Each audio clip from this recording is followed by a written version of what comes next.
Hello, seventh grade science teachers. Happy Monday. Is it Monday when you're watching it? That'd be crazy. All right, today we are going to look at using the resource Discovery Ed. And I wanted to start with this one first, because before I get to using the pacing and the rest of the curriculum app, because those kind of go hand in hand. Some of you maybe have used Discovery Ed more than others. Some maybe have a bad experience with it in the past, didn't like it.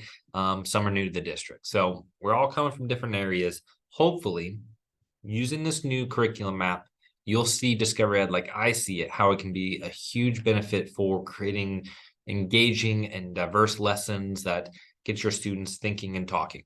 So before we jump down and start going through what I've actually put together here, I wanted to bring everybody to Discovery Ed, hit just the basics. We don't need to go through everything because there is a lot that Discovery Ed can do.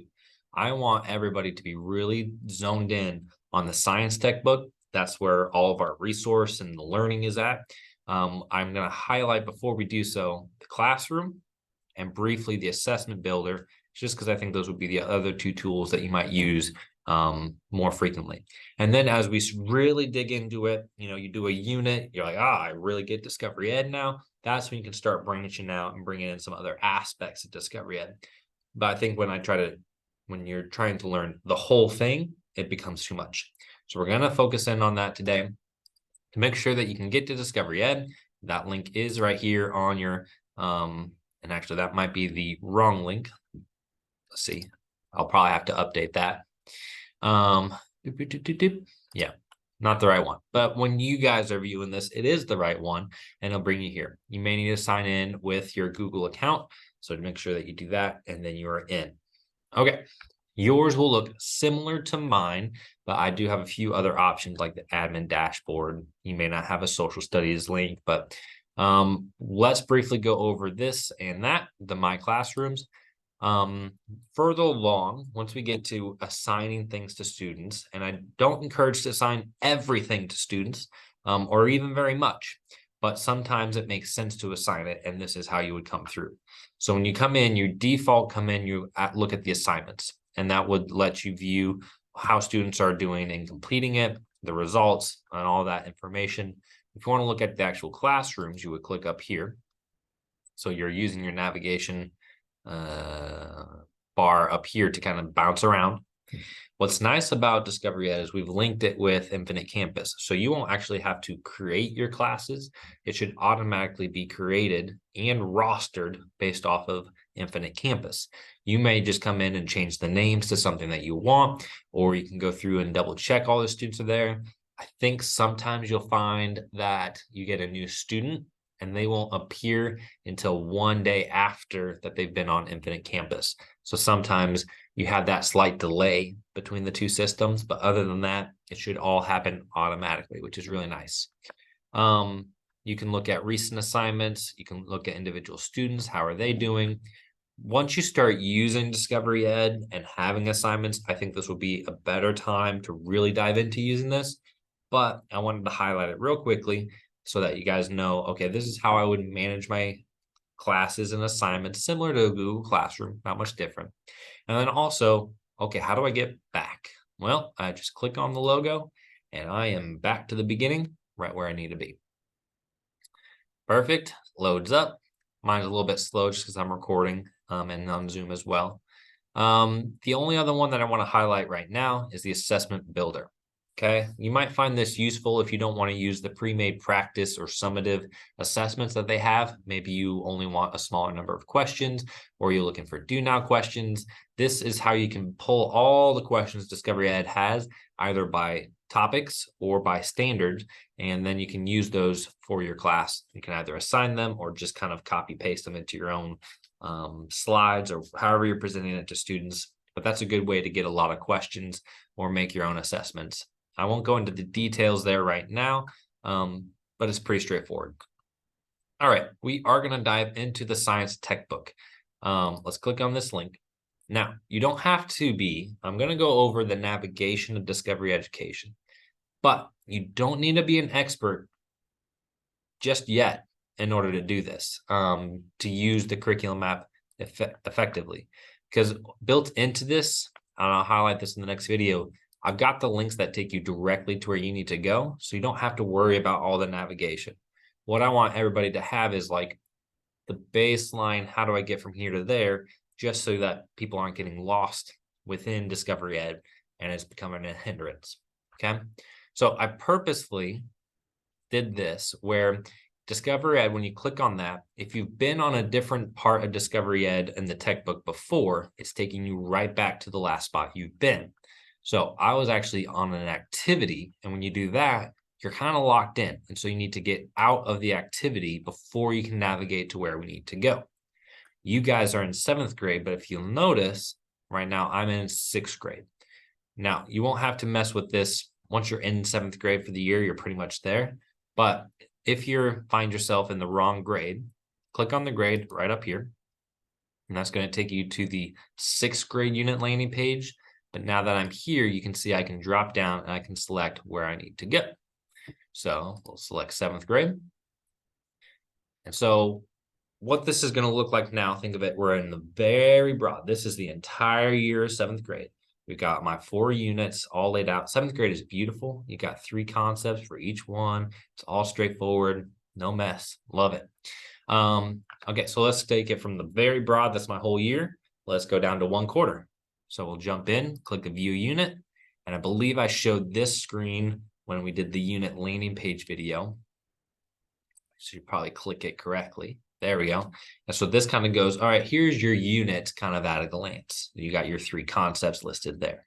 Okay, so we've narrowed it down a little bit. All right, let's get even further narrow. We're just going down to a concept. And this is where you start to see where all the assignments are.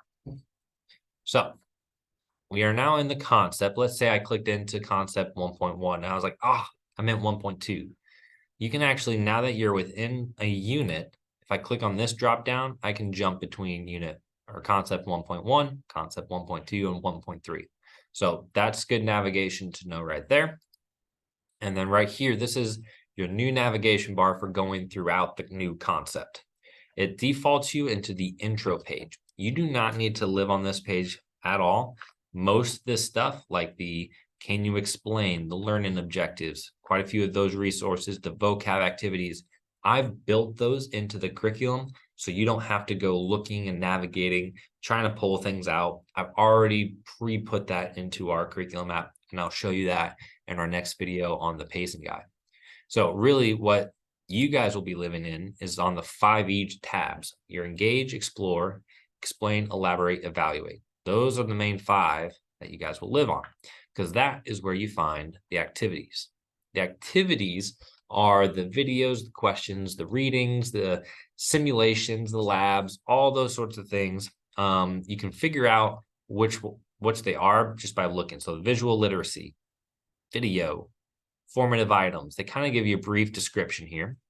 The other thing to make note of is looking at the times that they put.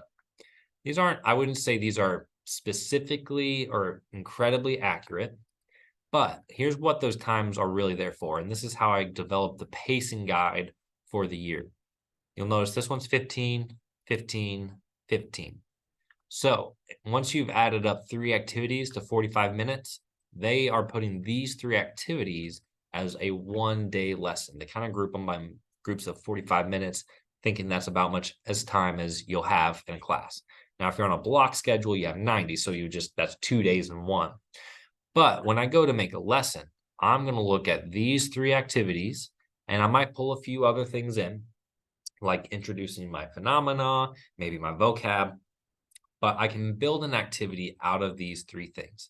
And if you were teaching summer school, which is only one guy, so nobody, then I actually have a sample lesson plan where I go through, and instead of just here they are, I've assigned them to students. Now I just let the students work on their own. We actually take things from these assignments. We build an engaging, dynamic, class discussion-based science lesson that really engages students. And then the students only get on the computer to answer the questions for the evaluate. And that's also optional. So what I want to do is have a mind shift from everybody who's used Discovery Ed before, that this isn't just some just doing things online. I'm not just assigning things to students. It's how do I go through these different activities and build a lesson that fits my teaching style? And that's kind of our goal. We're going to dive into one activity later on. And then in a future video, I'm going to really break down how to make a lesson that's engaging and exciting in more detail. So the engage tab, I should have mentioned this, that's typically only going to be 3 or 4 activities. That's like a one day, get the students interested in a topic. For example, for 7th grade, it tries to start off the discussion of matter by talking about dry ice. If I'm a teacher, I am a very hands-on, engaging, exciting teacher. I'm going to buy some dry ice. Very cheap at Hy-Vee. You get a block, put it in a cooler. Just make sure the cooler doesn't seal closed. You want to make sure gases can escape. And I'm going to hit it with a hammer. Hey, everybody put on gloves. You're playing with dry ice. What are the quality? Now the kids are engaged. They're like, I want to know how to explain this stuff. So that's your engage tab. It's very short, just 1 day, 2 day maybe, to get the students really thinking. The explore tab, this is where the majority of your learning is going to take place. You see a lot more activities are listed here. They do break them down by different questions that they answer. There's hands-on activities, formative questions, readings, visual literacy. You see it's kind of dynamic and different, lots of different things that they're learning there. So that's the main part of their learning and where the kind of variety of activities are incorporated. The explain tab, this will only ever have one activity on it, and it is answering the original question. If we go back, answering that original question. How can particle interactions explain the properties and behavior of dry ice? So again, I said, when I'm doing this, we're going to play with dry ice on the first day. I'm going to ask students, hey, what do you think? And I'm going to see what their responses to this question is. I'm not going to correct anything. They're going to be wrong, and that's okay. Because by the time we get through the engage and explore and we get to explain, and they do this activity, which kind of asks a couple questions, but then it mainly has them answer that question using the claim, evidence, and reasoning, they're going to have much better answers. And then what I'm going to do is say, hey, here's what you guys said before. Here's what we said after. Wow, look at how much we learned. And I think the students seeing that, they view themselves as being successful in being able to do science. So I think that's incredibly important. Elaborate with STEM. This is kind of activities that, in my mind, now you guys will get to view these a bit more detail than I have, but in my mind, I had some kids who were just taking off. They were getting it. They love this. I need something extra for them. This is where I jump to, especially the extension activities, to assign to them so that they can kind of take their learning and apply it to some other concept. Like this one is careers and states of matter. So now they're applying it to careers. This extension activity is about, hey, what are these little things on the bridge? Well, bridges, states of matter, they grow and contract based off temperature. Bridges need to be able to move through the different seasons. And now a student learns what those are for, which I remember learning in school and being mind blown by that. So these are great for, all right, my kid he's moved on. He's got lots of things. He's got extra time. Boom, go do one of these. And that's how I would use those. You guys, obviously, you can do a whole class thing with this. You're the pros. You guys have got it. Then you got your evaluate. 2 things on this one that you need. Well, 3 things. Here is your performance assessments. Those are listed down here. I talked about those on the past couple of videos. You can dig into those. You got your summative assessment. Those are typically harder questions, a bit more dynamic in the types of questions. And then you got your activity. The activity is actually pretty much just the practice. The only other thing that's on here is having a student just kind of respond to what their core idea is here. I don't think I would assign this page, but on this page is the practice assessment. So if you click on this, that's where I would go and I would click assign. So I can have students go and practice this. They can get a general score like, hey, this is on the unit test. So this would be a good, they get to see things. And then they kind of you can get an idea of where your students are at. So that was inside the activity under the evaluate. Now I'm jumping back. Here we are. Okay. The only other tab is the Beyond. Your students will only see these 5, and they can jump between activities. So when you assign multiple things in a day, students can just navigate on their own. They won't have the intro and they won't have the Beyond. I don't think they have the Beyond, but you do. This kind of has pulled in other resources that Discovery Ed has. They may be from lower grade levels, they may be from upper grade levels. And so you got some different things to view, you've got some different things to read, you've got other interactives, things that tie in. These, I think, are typically high school activities, but they tie into it as well. So you have different things that connect to what they're learning. So maybe you might find something on here, and then you could add that into your lessons, and that might you find useful. Okay, I think that I have been rambling on long enough. The next video that I do is going to be walking through the actual pacing calendar for our curriculum map. And now that we have a basic understanding of Discovery Ed, how we use this to create lessons is going to make more sense. It's going to be easier, and I think it will help everybody be successful in using Discovery Ed in their classroom to make engaging lessons. So hopefully this video has been helpful for introducing or reintroducing Discovery Ed, and I look forward to helping you guys and seeing you in the next video.